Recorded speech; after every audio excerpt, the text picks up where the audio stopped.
heroes and literature. Are you ready to shake things up? You may call me Loop Guru. For all my subscribers, thank you and welcome back. For all my viewers who haven't subscribed back, welcome back. And for all my newbies, thank you and welcome. Come and feast on my opinions. And that is just that. They are my opinions about the Forgotten Victim in a book series. Now, when I first started reading this series, I noticed that the student who needs the most protection and comfort is not the protagonist. He has so many people guarding his back that it's rather sickening. Now, I can hear you all in the comments. Loop Guru, what are you talking about? I am talking about the Harry Potter series. Harry has, in their own way, the Dursleys as his guards, because their blood, with the blood wards Dumbledore put up. He has the Weasleys. He has Hagrid. Rest in peace, Robbie Coltrane. He has Dumbledore. Even though Dumbledore wants him dead at the appropriate moment, he still has Dumbledore until that time. He has Severus, who monstrously bullied him because of his dad, was also distancing himself from Lily's child. So his love and affection for Lily didn't cause him to do something stupid to put a bigger target on Harry. Hermione, the rest of the teachers of Hogwarts, every student in Gryffindor, oh heck, even Neville has more guards than the young man I'm talking about. Now, the young man I am speaking about has more burdens on his shoulders that Harry cannot see. He has 10 centuries, 1,000 years of family tradition and ideals pressing on his back and shoulders. Harry makes them worse. If you don't know who I am talking about, please read the books or watch the movies. He is trying to protect himself from looking bad in the eyes of his very strict family whenever he acts the bully to Harry, especially in Diagon Alley or on the train or with his parents. I am referring to Draco Malfoy, played by the ever so sweet flavor Tom Felton, and he's just a little chocolate sundae of a feller. And he plays in a werewolf movie too. It is so cool. I will get to that werewolf movie in another month, I swear. He has to maintain the strict rules of his parents, a high grade point average, hide that he actually can be a decent human being, specifically when he refuses to kill Dumbledore, even though the instant he saw Greyback, he knew it meant his friends' lives.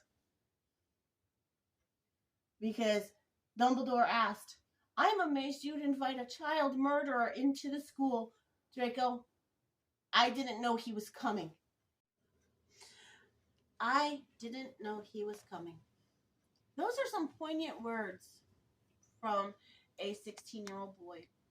It literally means last minute added the child hunting werewolf to the entrance roster as an added threat.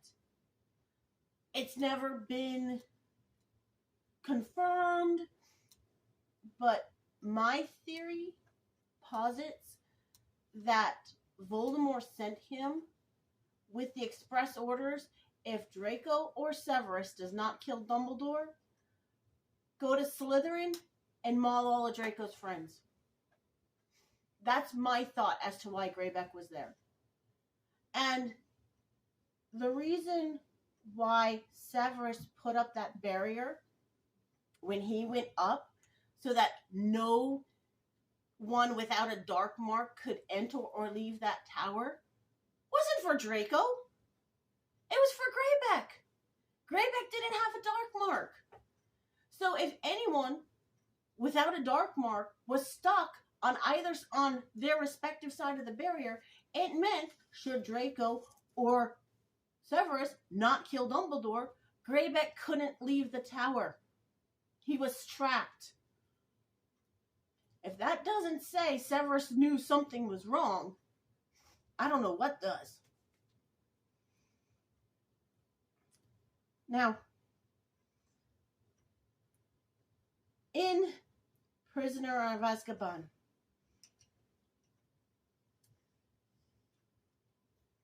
Voldemort gets his servant. And the Malfoys couldn't be happier. And Goblet of Fire, he comes back. And they're, yeah, we're fine. But then Lucius loses his status. Lucius loses his rank. When, honestly, Bellatrix caused him to fail. If Lucius would have been allowed to handle Harry at the Department of Mysteries his way, Voldemort would have had the prophecy.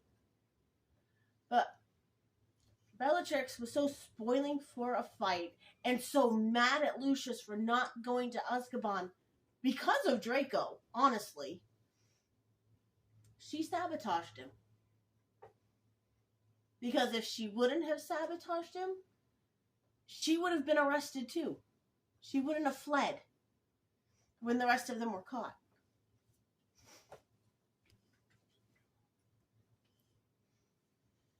So,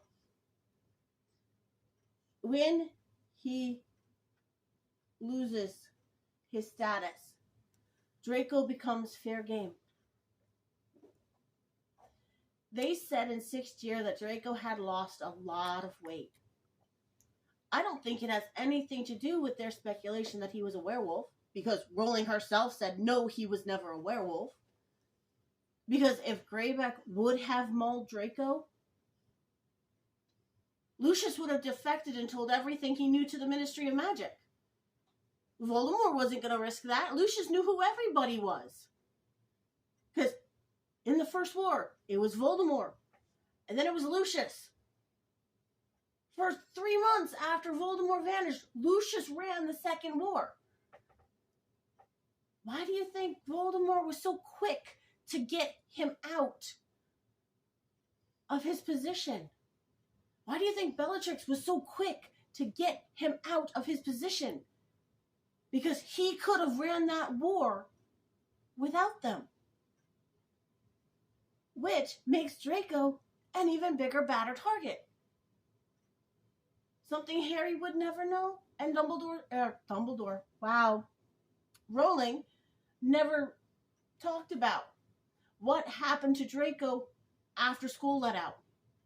We know he was a prisoner in his own home. So, how many times was he beaten or cursed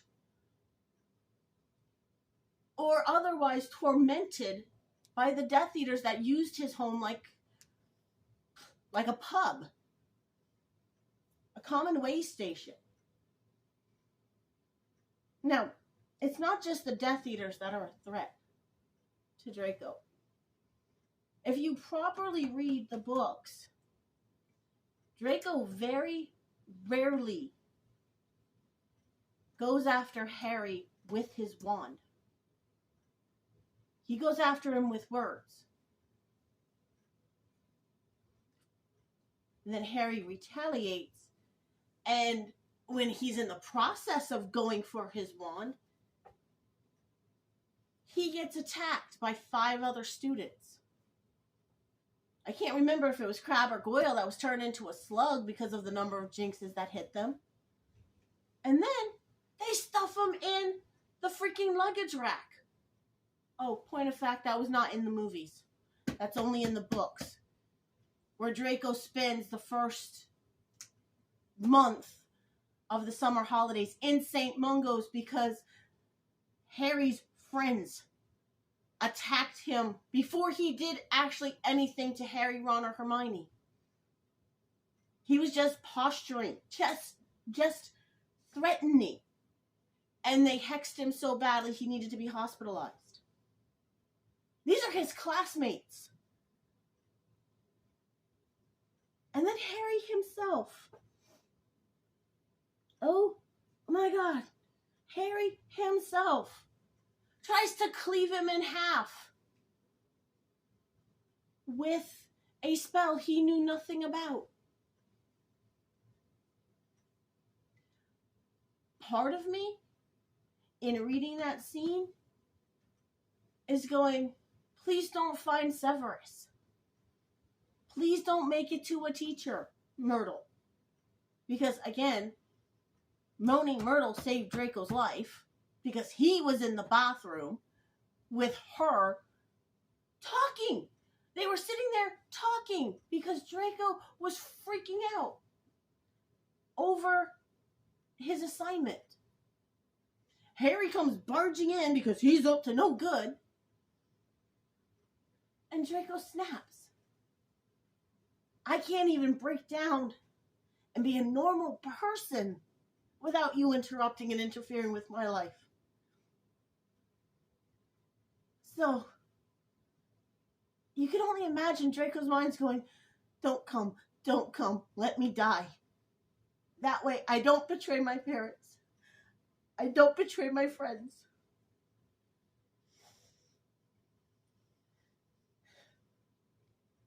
Another thing Rowling doesn't talk about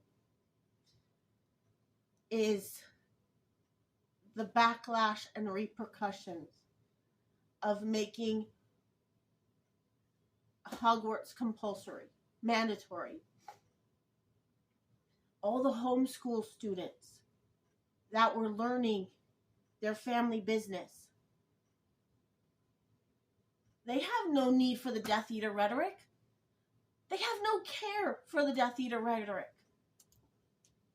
What about the students who were at Beauxbaton, or Durmstrang, or Casterly Row, or Ilvermorny, or Mahal Kotoro? That one's in Japan, by the way. Casterly Row is South America. All of those students would have come back. Some of them probably in their second to the last or last year of school. Then to be told everything you learned in all your other schools is wrong. How many of those students ended up in Slytherin and were protected by Draco with a, guys, they weren't raised like us. Give them time. Let them adjust. You can't force your beliefs on them. We believe it. I mean, just because they're in Slytherin doesn't mean it's a, oh yeah, we're going to support the Dark Lord. That's not how it works.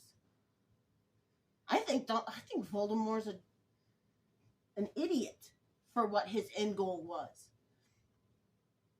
Because until he had that personal vendetta against Harry, his sole purpose was to live forever because he thought dying was weak.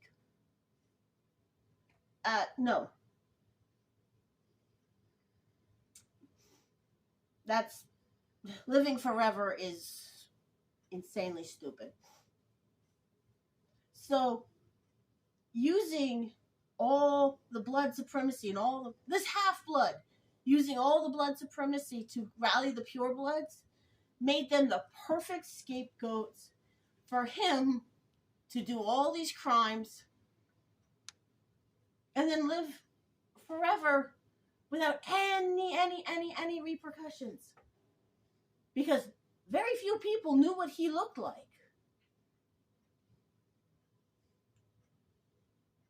And that was the world Draco was raised in. So, It was said in one of the later interviews that when his son Scorpius wanted to date Ron's daughter, Draco was the first. Yeah, go ahead, be happy. He didn't drag his feet. He didn't cling to the ideologies that tore his family apart. If he were truly the evil blood supremacist, as everyone says he was, he would have still staunchly, no, Scorpius, she's a half-blood. You can't date her. He didn't. He said, hey, go ahead if she'll have you. By all means. Which took the fight out of Ron. Because Ron was banking on Draco being a cold-hearted bigot so he could tell his daughter, don't.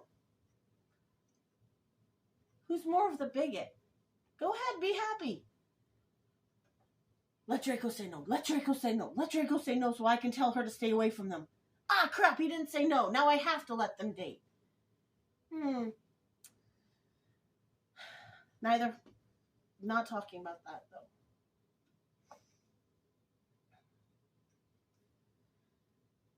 Because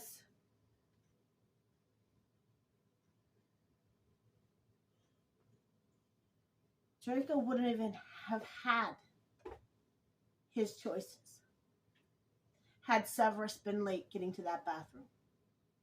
And it would have been Harry's fault. Harry would have been a cold-blooded killer. And nobody mentions that it was an attempted murder.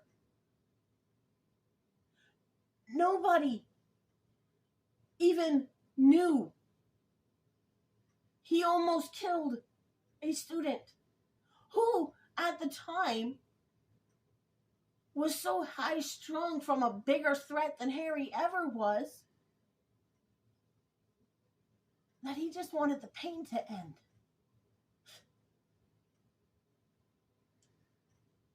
Like I said, read the books. Truly read them. Between the lines. See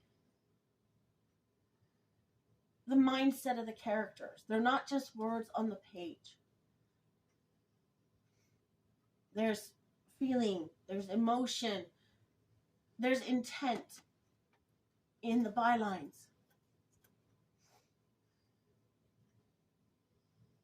And if you're paying attention, you actually find out that 90% of Draco's bullying is literally only for Harry's benefit.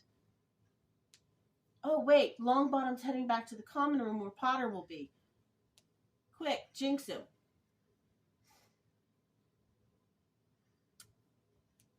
The rest of the time, when there's no chance of Potter finding out, you never hear a peep about him. He's a quiet, unassuming student. Granted, he was in the Inquisitorial Squad, probably at the urging of his parents, to keep his hand on the pulse of the Ministry to find out what Fudge was doing to make it easier for Voldemort's crew to overthrow him.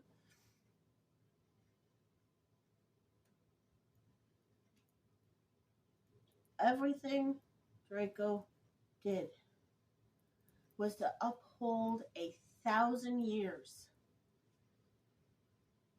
of Malfoy history and tradition. And his hatred of the race that tried to murder several of his ancestors is quite understandable. Because how many non-magical folks today would learn that witches and wizards of the Harry Potter universe were real and want them dead? His hatred of us as a whole species is justified. Because we fight over religion. We fight over the color of our meat suits. We fight over a freaking sports team. Our weapons of war ensure mutually assured destruction. I'm with the Death Eaters. Human beings, Muggles, they're dangerous. But these are my opinions. Feel free to disagree. Have you read the books? Have you only seen the movies? Let me know. Will you look at Draco differently now that you're older? Let me know in the comments below. A new shout out. This little onyx wolf. He is sitting on a skull. He is from a rock shop called Stoned Princess. And I will research. I need to find his website and stuff, and I'll put that in the description as well. So, find the like button. Tend to whatever injuries he may have caused throughout the week. Rescue the subscribe button from zombies. Kindness is the key to understanding. So be kind to me. Be kind to each other in the comments. Have a great night, great day. Bye.